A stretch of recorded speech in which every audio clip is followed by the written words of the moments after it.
আল্লাহ নবী জনাবে মুহাম্মদ রাসূল সাল্লাল্লাহু আলাইহি ওয়াসাল্লাম হাদিস গ্রন্থের মধ্যে বলেন, এই হাদিসটিকে ইমাম বুখারী রাহিমাহুল্লাহ আলাইহি নিজ গ্রন্থের মধ্যে কোট করেন।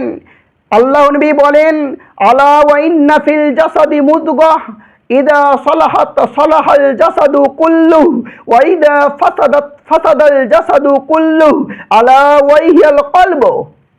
আল্লাহ নবী বলেন, আলা তোমরা সাবধান এবং সতর্ক থাকো। ওয়া ইন্না ফিল জাসাদি মুদগা, মানুষের শরীরের মধ্যে একটি গোশের টুকরা রয়েছে। ইদা সালাহাত সালাহাল জাসাদু কুল্লুহু, যদি সেই শরীরের গোশের টুকরাটি সুস্থ থাকে তবে তার গোটা শরীরই সুস্থ থাকবে। ওয়া ইদা ফাসাদাত ফাসাদাল জাসাদু কুল্লুহু, আজ যদি সেই শরীরের টুকরাটি অসুস্থ হয়ে যায় তবে গোটা শরীরই অসুস্থ হয়ে যাবে। আলা তোমরা সাবধান এবং সতর্ক থাকো। ওয়াইহিয়াল কলবু, এটাই হচ্ছে অন্তর। আল্লাহ নবী জনাবে মুহাম্মদ রাসূল সাল্লাল্লাহু আলাইহি ওয়াসাল্লাম আমাদেরকে পরিষ্কারভাবে বলে দিলেন যে আমাদের মধ্যে একটি অন্তর আছে।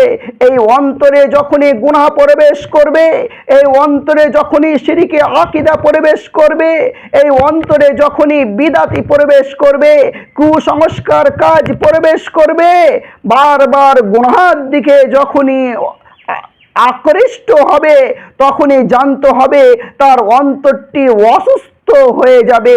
আর অসুস্থ হয়ে গেলে গোটা শরীরই অসুস্থ হয়ে যাবে।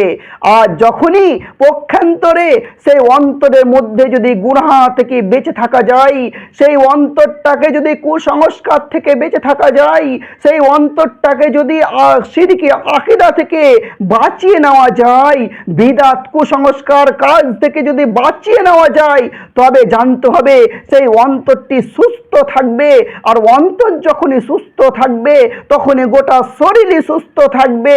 আর গোটা শরীরই যখন সুস্থ থাকবে তখন দ্বীনি কাজ করতে, আমল করতে, নেকি করতে একটি অন্তরের মধ্যে যে আশা বৃদ্ধি হবে।